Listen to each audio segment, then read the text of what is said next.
খুন এবং ছিনতাই যেন চট্টগ্রাম মহানগরীর নিত্য নৈমিত্তিক ঘটনা। সর্বশেষ বৃহস্পতিবার রাতেও ছিনতাইকারী উপর্যুপরি ছুরিকাঘাতে প্রাণ হারান এক চা বিক্রেতা। গত 10 মাসে নগরজুড়ে সংঘটিত 116টি ছিনতাই, 75টি হত্যার ঘটনায় ফুটে উঠেছে ভঙ্গুর আইন শৃঙ্খলা পরিস্থিতির চিত্র। একের পর এক এসব ঘটনায় নিরাপত্তাহীনতায় নগরবাসী।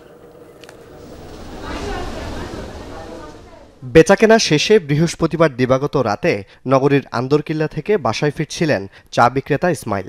লালদিঘি এলাকায় জেলা পরিষদ ভবনের সামনে আসতেই পড়েন ছিনতাইকারীর কবলে।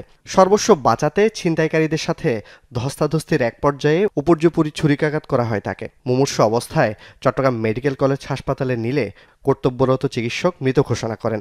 তবে পরিবারের দাবি, পূর্বশত্রুতার জেরেই এই হত্যাকাণ্ড। বেজালে 3-4 বার দোকান উড়াই দিচ্ছে, উড়াই দেওয়ার পর ও আবার আরেক সাইডে দোকানদারি করছে। তারপরও আমরা অনেকটা টাইমে হুমকি দিচ্ছে যে দোকানে এখান থেকে সরে গেলে। নিহত ইসমাইলের বাড়ি লক্ষ্মীপুরে হলেও স্ত্রী ও 2 সন্তানকে নিয়ে থাকতেন নগরীর ফিরিঙ্গি বাজার এলাকায়। তার এমন মৃত্যু মেনে নিতে পারছে না পরিবার। দোষীদের আইনের আওতায় এনে দ্রুত বিচারের দাবি স্বজনদের। এই পোলাটা অনেক ভালো, অনেক ব্যবহার আচার, ওর কারোর সাথে কোনো জ্ঞান বাতায় না। আমরা ওর সুস্থ বিচার চাচ্ছি, বিচার চাই, সুবিচার চাই, কারণ আমাদের ছেলে নির্দোষ।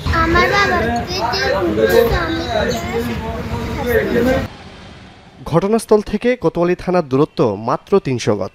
পুলিশের নাকের ডগায় এমন ঘটনার পরও কাউকে শনাক্ত বা গ্রেফতার করতে পারেনি। যখন ভিকটিম যায় ওই সময় তাকে তার করাইয়া স্টেপ করে তার ওখান থেকে পিছনে হন্ডা দিয়ে পালাই গেছে। কেন কিভাবে হয়েছে এটা আমরা তদন্ত করতেছি।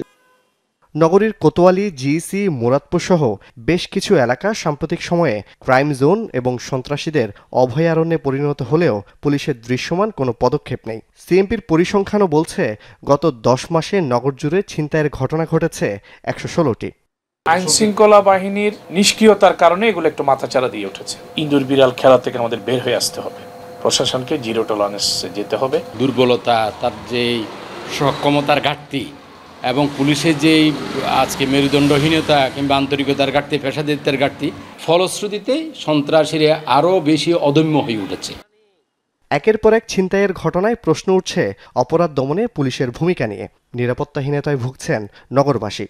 নিরাপদে আমরা থাকতে পারতেছি, এটা আমি করতে পারতেছি না, যে ফিল করতেছি না। আগে যে হয়তো পিছনে, এখন হচ্ছে যে ওপেন মার্ডার, এখানে তো অ্যাভেলেবেল হচ্ছে, বাকলিতে হচ্ছে, অ্যাক্সেস রোডে হচ্ছে। কতটুকু নিরাপদ, কতটুকু আমরা আছি, ভালো আছি, সবাই জানে। এটা আমরা নতুন করে বলার কিছু নেই। এখানে পুলিশ আসার আগেই তো শেষ করে দেয়, বুঝলেন না? নিরাপত্তা কোনো জায়গায় আমরা নিই না, আমিও তো নিরাপত্তা না। জোবায়েদ ইবনে শাহাদাত, যমুনা নিউজ, চট্টগ্রাম।